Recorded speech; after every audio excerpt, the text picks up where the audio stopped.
주신 하나님의 말씀은 신약 성경 로마서 8장입니다. 로마서 8장 22절에서 27절의 말씀입니다. 신약 성경 250쪽에 있습니다. 로마서 8장 22절에서 27절의 말씀입니다. 이제 하나님의 말씀을 경청하시겠습니다. 피조물이 다 이제까지 함께 탄식하며 함께 고통을 겪고 있는 것을 우리가 아느니라. 그뿐 아니라 또한 우리 곧 성령의 처음 익은 열매를 받은 우리까지도 속으로 탄식하여 양자될 것 곧 우리 몸의 속량을 기다리느니라. 우리가 소망으로 구원을 얻었음에 보이는 소망이 소망이 아니니 보는 것을 누가 바라리요. 만일 우리가 보지 못하는 것을 바라면 참음으로 기다릴지니라. 이와 같이 성령도 우리의 연약함을 도우시나니 우리는 마땅히 기도할 바를 알지 못하나 오직 성령으로 말할 수 없는 탄식으로 우리를 위하여 친히 간구하시느니라. 마음을 살피시는 이가 성령의 생각을 아시나니 이는 성령이 하나님의 뜻대로 성도를 위하여 간구하심이니라. 아멘. 이 말씀을 하나님이 은혜 주실 줄 믿습니다. 이 시간엔 바울 남성교회 바울 중창단 나와서 찬양하겠습니다.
우리 삶에 당연한 것 하나 없이 모든 것이 은혜임을 믿습니다. 귀한 찬양 감사합니다. 할렐루야. 장로님이 기도하시면서 하신 것, 오늘 기도 연대가 마치는 날이라고 했는데, 오늘은 5월 1일부터 우리 교회가 50일 동안 영적 부흥을 위해서 행하였던 기도 연대가 마쳐지는 날입니다. 여러분, 기도 연대 하신 소감이 어떠신지요?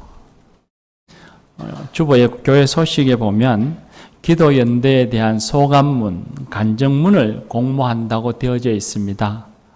기도 연대 하시는 가운데 받은 은혜, 또 혹은 감동이 있으시면 글로서, 또 그것도 이해치 못하면 온라인 카톡으로, 또 그것마저도 이해치 못하시면 말로서 부목사님에게 오셔서 응모해 주시기를 바랍니다. 응모하신 분들에게는 소정의 상품을 드리겠습니다. 당회에서 허락하지 않으면 제가 사비로 들어서라도 꼭 드리겠습니다. 그래서 많이 응모해 주시기를 바랍니다. 신앙인에게 기도가 얼마나 중요한가 하는 것은 말할 필요가 없습니다. 예수님께서도 병자를 치유하실 때에, 또 제자를 택하실 때에, 복음을 전하실 때에 기도하심으로써 우리에게 기도의 본을 보여주셨습니다. 그리고 제자들에게도 주의 기도문을 가르쳐 주셨고, 골방에서 기도하라 하시며 기도를 가르쳐 주셨습니다. 우리에게도 구하라, 찾아라, 두드리라 하시면서 기도를 명령하셨습니다. 영국 회중교회 목사이면서 유명한 신약학자이기도 한 찰스 헤럴드 도어드라는 사람이 있습니다. 흔히 신학생들은 C.H. 도어드라고 부릅니다. 이분이 기도를 정의하기를, 기도는 우리 위에 계시는 하나님께 호소하는 우리 속의 신성한 것이다 하고 했습니다. 사람이 행하는 많은 행위들 속에 우리가 얼마나 많은 일들을 합니까? 먹고 마시고 자고 일하고 하는 수많은 행위들 가운데서도 하나님과 교통하는 신성한 행위가 있는데, 그 중에 하나가 바로 기도라는 것입니다. 그러니 성도는 마땅히 기도의 삶을 살아야 합니다. 그런데 어느 순간에는 마땅히 기도해야 함에도 불구하고 무엇을 기도해야 할지 알지 못하고 어떻게 기도해야 할지 알지 못하는 때가 있다는 것입니다. 얼마 전에 경주에 사는 지인이 연락이 왔습니다. 제 고향이 경주인 건 아시죠? 예. 지인이 연락이 와서 대화하는 중에, 목사님, 정말 제가 죄로부터 구원받은 하나님 자녀가 맞습니까? 어제도 아내와 말다툼을 하고 그 사람에게 큰 상처를 주었습니다. 몇십 년을 함께 살아온 아내 하나둘 사랑하지 못하는데 내가 무슨 이웃을 사랑하며 하나님을 사랑한다 말할 수 있습니까? 그러면서 자신의 삶이 순전하지 못함을 괴로워하고 신앙에 회의감이 든다고 말했습니다. 교회 여러분, 이런 괴로움이 제 지인만의 괴로움은 아닐 겁니다. 어떤 특별한 이의 형편이 아니라 이런 모습이 바로 우리의 삶의 현실일 것입니다. 우리 자신이 스스로 삶에 조금만이라도 진실한다면 우리는 다 그걸 느낄 겁니다. 우리 속에 미움과 시기와 같은 생각의 악함이 떠나지 않는다는 것을 깨닫게 될 것입니다. 또한 자신의 유익이나 자신이 좋은 것을 생각하여 앞을 달려가면서 상대방에게 상처 주는 그런 어리석은 행동, 잘못된 행동도 계속해서 반복적으로 행하고 있는 자기 자신을 발견하게 될 것입니다. 사라지지 않고 반복되어지는 어리석음과 잘못을 깨달을 때마다 하나님께 나가서 용서해 주세요. 용서해 주세요. 또 용서해 주세요. 또 며칠 지나지 않아서 또 용서해 주세요. 그렇게 용서해 주세요 기도하기가 부끄러워서 이제는 하나님 앞에 무엇을 아뢰어야 할지, 어떻게 기도해야 할지를 몰라서 오 주여 탄식하며 괴로워하는 우리 모습을 발견하게도 되는 것입니다. 그런데 그 괴로움이 탄식이 깊어지면 과연 이런 나를 하나님이 사랑하실까 하는 신앙의 회의가 들기도 합니다. 뿐만 아닙니다. 우리가 살아가는 세상을 보면 엄청난 의학기술이 발달되어져 있음에도 불구하고 병원에 가보니까 웬 환자가 그리 많은지, 질병이 그 종류도 많고 그 질병이 심각해서 수많은 사람들이 고통받고 있다는 것을 알 수 있습니다. 경제 규모가 과거와는 말로 표현할 수 없을 만큼 커졌습니다. 그럼에도 불구하고 여전히 굶주림 속에 살고 있는 사람들이 주변에 있습니다. 그리고 경제적인 어려움을 호소하고 신음하는 이들도 있고요. 세상은 매우 이성적인 사회가 되었다고 말하는데 그럼에도 불구하고 여전히 테러와 전쟁은 끊어지지 않아서 수많은 사람들이 불안 속에 살고 있거나 수많은 사람들이 죽어가고 있습니다. 자연재해는 물건이거니와 사람들의 욕망에 의한 사건, 사고가 매일같이 끊어지지 않고 있습니다. 더욱더 풍요로운 삶을 살게 되었지만, 과거와는 비교할 수 없는 풍요로운 삶을 살게 되었지만, 우리의 이 정신 상태, 우리의 삶의 심령들은 과거와는 또 비교할 수 없을 만큼 공황 상태에 머물러 있습니다. 세상의 모습이 나하고는 상관없다, 그렇게 생각할지 모르지만 그렇지 않습니다. 세상의 모습이 곧 내 개인의 삶입니다. 우리의 현실이고 우리의 일상입니다. 그런데 이런 현실과 직면할 때마다 왜 이런 일이 일어났는지 우리는 알지 못합니다. 도대체 하나님의 뜻이 어디에 있는지를 알지 못합니다. 그리고 우리는 이런 문제를 과연 해결할 수 있는 능력이나 길이 있는지도 우리는 알지 못합니다.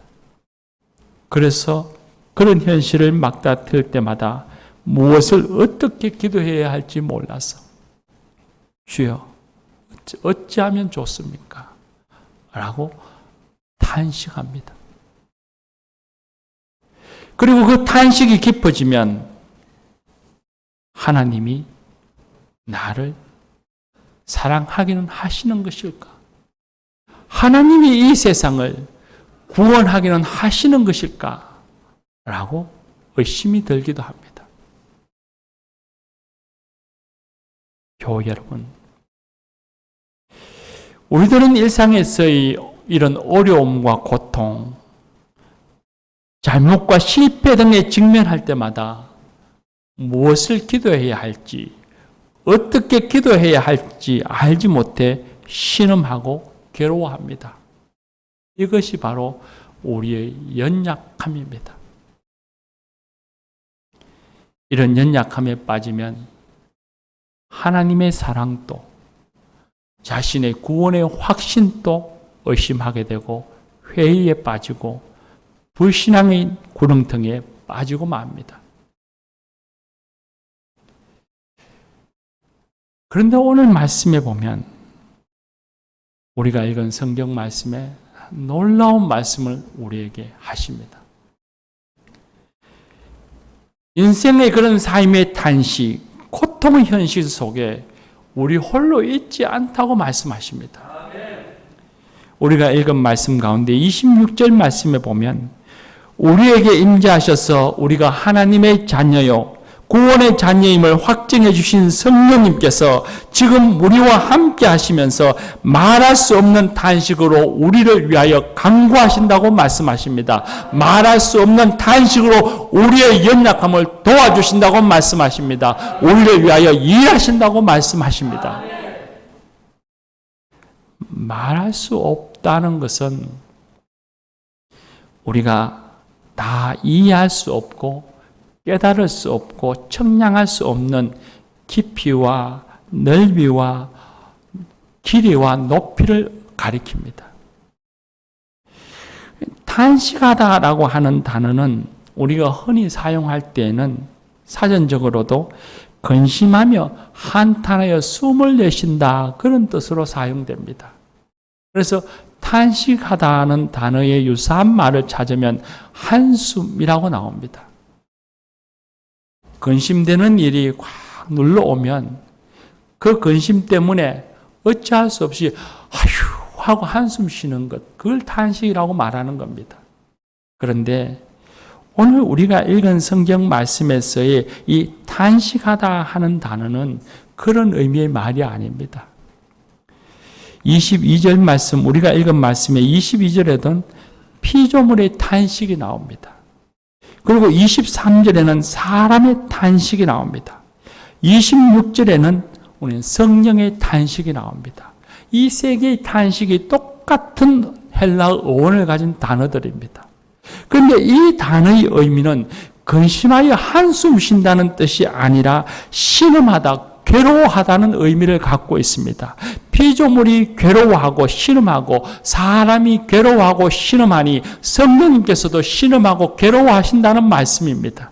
그래서 NIV 영어 성경에 보면 이 탄식하다라고 하는 단어를 번역할 때에 shy, S-I-G-H, 이 한숨 쉬다 그런 뜻으로 번역해 두지 않았고 신음하다, 괴로우다 하다는 뜻을 가진 groan이라고 번역해 두었습니다.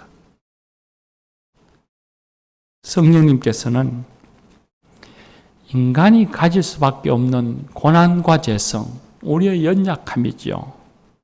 이 연약함으로 인해서 사람이 괴로워하고 신음할 때에 사람들이 또 저렇게 연약한가 보다. 아이고, 그걸 이기지 못하느냐. 어찌해서 그렇게 지금 한숨 쉬고 괴로워하느냐. 그렇게 우리를 향해서 한숨 쉬시는 것이 아니라 근심하여 한숨 쉬시는 것이 아니라 우리와 똑같이 괴로워하고 우리와 똑같이 신음하시고 근심하시면서 우리의 상상 이상으로 우리의 괴로움에 함께 하신다는 말씀입니다. 놀라운 말씀이죠. 성령님께서는 우리와 함께 하시면서 우리의 아픔에 우리보다 더 깊이 아파하시고 우리의 신음에 우리보다 더 깊이 신음하시는 사랑과 긍휼의 마음으로 우리를 위해 간구하시고 우리를 위해 연약함을 도와주십니다. 교우 여러분, 이 진리의 말씀을 믿으시기를 바랍니다. 믿음으로 이 말씀을 받으시기를 바랍니다. 성령님께서는 우리를 위해서 넉넉히 기도하실 수 있는 분입니다. 왜냐하면 하나님의 뜻을 온전히 알기 때문입니다. 우리가 읽은 성경 말씀 27절에 보면 성령님이 하나님의 뜻대로 간구하신다 했습니다. 사람은 하나님의 뜻을 다 알지 못합니다. 아무리 뛰어난 과학자라도 아무리 뛰어난 철학자라 할지라도 내가 하나님의 뜻을 다 안다고 말할 수 있는 사람은 없습니다.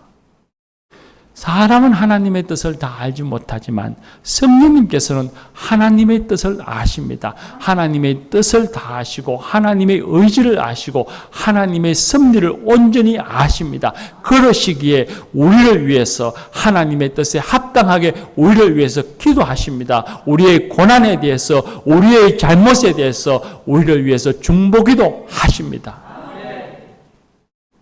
성령님은 하나님의 뜻만 아시는 것이 아니라 우리를 아십니다.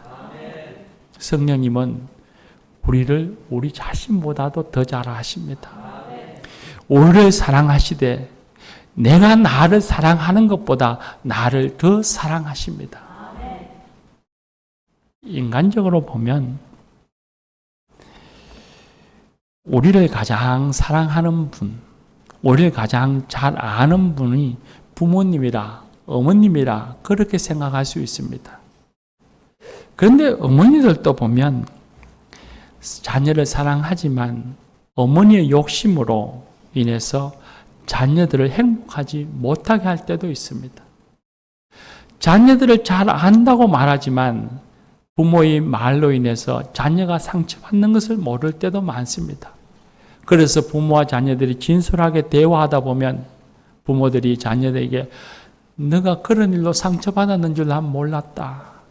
너 마음이 그런 줄을 내가 몰랐다. 그렇게 말합니다. 아마도 부모와 자녀뿐만 아니라 우리 사람의 관계가 그럴 겁니다. 상대방의 마음을 다 알고 삶의 형편을 다 안 듯 하지만 실제로는 온전히 알 수 없습니다. 우리 자신도 마찬가지입니다. 우리 자신도 내 자신의 마음을 다 알지 못할 때가 있습니다. 마음만 알지 못하는 것이 아닙니다. 자신이 처한 상황과 미래에 나아갈 방향과 내가 지금 오늘 해야 할 일들을 알지 못하는 것이 우리 자신들입니다. 그런데 성령님께서는 나도 알지 못하는 내 자신을 다 아십니다. 내가 알지 못하는 나 자신의 연약함을 아시고 나와 함께 하시면서 내 연약함을 도우시며 나를 위해서 기도해 주십니다. 성령님께서 하나님의 뜻을 온전히 아시고 그리고 내 자신을 나보다 더 잘 아시기에 우리를 위해서 중보기도 하십니다. 그렇게 기도하시는 그 기도를 하나님께서 들어 응답해 주십니다. 하나님이 들어 응답해 주시는 그 모습을 우리는 예수님에게서 찾아볼 수 있습니다. 마가복음 7장 31절 이하에 보면 예수님께서 두로 지방에 가셨다가 다시 갈릴리 호수에 이르렀을 때에 사람들이 기먹고 말도 없는 사람을 예수님께 데려왔습니다. 예수님께서 그 사람을 보시면서 하늘을 우러러 탄식하시며 에바다 열리라 명령하셨습니다. 그 말 못하고 말 더듬고 기먹은 그 사람들을 보시고 그 사람을 보시고 예수님께서는 그의 고통과 신음에 함께 아파하셨죠. 그 아파하시는 모습이 바로 성령님의 마음입니다. 그리고 예수님께서는 하늘 우러러 탄식하시면서 그를 위해서 기도하셨는데 하나님께서는 그 기도를 들으시고 그 사람을 치유해 주셨습니다. 그러니 성령님께서 기도하실 때에 하나님께서 그 기도를 응답해 주시는 것입니다. 요한복음 11장에도 보면 동일한 모습이 나옵니다. 나사로가 죽었을 때에 마리아와 유대인들이 우는 것을 보시고 예수님께서는 그들을 불쌍히 여겨 함께 우셨습니다. 그리고 무덤에 죽은 채로 있는 나사로를 보시면서 눈을 들어 우러러 보시며 아버지여 내 말을 들어주신 것을 감사하나이다 하며 기도했습니다. 이 예수님께서 마리아와 우는 유대인들, 무덤에 있는 그 나사로를 보시면서 우셨던 그 마음이 곧 우리를 위해서 기도하시는 성령님의 마음입니다.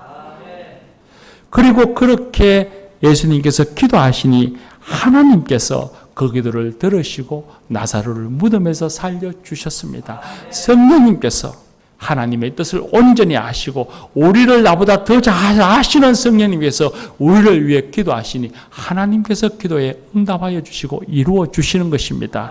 그래서 28절 말씀에 보면 협력하여 선을 이루시느니라 하셨습니다. 성령님이 우리를 위해서 기도하시니 하나님이 우리에게 선을 이루어 주시는 것입니다. 교우 여러분, 성령님은 우리의 연약함을 도우십니다.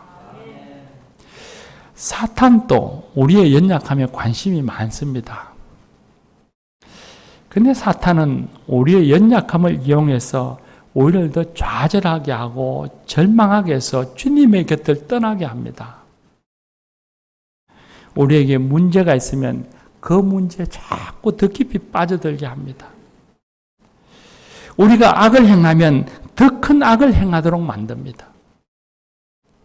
우리가 절망하면 더 큰 절망 속에 빠지게 만들고, 우리가 낙심하면 더 이상 재기하지 못하게 만들고, 그리고 마침내 주님의 품에서 떠나게 하는 것이 사탄의 모습입니다. 그런데 성령님은 그렇지 않습니다. 성령님께서는 우리를 향하신 사랑의 마음, 긍휼의 마음을 가지시고 우리를 위해서 일하십니다. 우리의 연약함을 아시고 사랑과 관심으로 우리를 붙들어 주십니다. 우리가 더 나쁜 쪽으로 들어가지 않도록, 더 나쁜 쪽으로 빠져들어가지 않도록 우리를 붙잡아 주시고 견고하게 해 주십니다. 성령님의 강한 능력으로 연약함 속에 강함을 주시고, 문제를 넘어 하나님을 보게 하시고 고난을 넘어 소망을 보게 하십니다. 좌절과 절망 속에서 하나님의 구원의 손길을 보게 하시고 문제를 이길 힘과 마음을 주십니다. 어려움 속에서 하나님을 바라보고 찬양과 감사의 삶을 살아가도록 우리를 인도해 주십니다. 사랑하는 교회 여러분, 성령님은 우리의 연약함을 도와주십니다. 우리의 현실은 어렵고 우리의 모습은 나약할지라도 성령님께서 우리를 도우시고 우리를 붙잡아 주시고 우리를 인도해 주십니다. 제가 갑상선 암이 있다는 소식을 듣고서 여러 차례 기도를 했습니다. 암 수술을 받으려면 여러 가지 검사를 많이 해서 검사할 때마다 하나님께서 자연적으로 치유해 주시기를 여러 번 기도를 했습니다.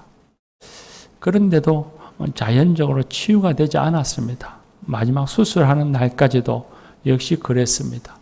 그래서 하나님께서 수술하라고 하시나 보다, 수술하시면 하나님의 더 좋은 뜻이 있으시나 보다 하고 정말 평안한 마음으로 수술을 받았습니다. 그런데 수술한 이후에 그 고통이 심각했습니다. 침을 넘기지 못할 정도로 고통스러웠습니다. 매일 밤마다 숨이 턱턱 멈추어서 잠에서 깨어나기를 여러 번 해야 했습니다. 이튿날 저녁에는 그 고통이 얼마나 심했는지 머리 뒤에서부터 목 안쪽까지 고통이 너무 심각해서 이러다 죽을 수 있겠구나 하는 생각을 했습니다. 그런 고통 속에서 혼자서 신음하면서 제가 할 수 있는 일은 오직 한 가지뿐이었습니다. 주여 나를 도우소서. 그렇게 탄식하며 그 밤을 꼬박 지새워야 했습니다. 그리고 그 고통의 밤이 지난 후에 마음속에 하나님께서, 성령님께서, 내 안에 계신 성령님께서 내 연약함을 도우셨구나 하는 것을 알게 되었습니다. 하나님께서 내게 계시지 않았더라면, 내게 하나님이 계시지 않았더라면 어찌할 뻔했을까? 하나님이 내게 계시는 것, 성령님이 나와 함께 하시는 것, 이것이야말로 내게 복이로구나 절실히 깨달아 알게 되었습니다. 기도합시다.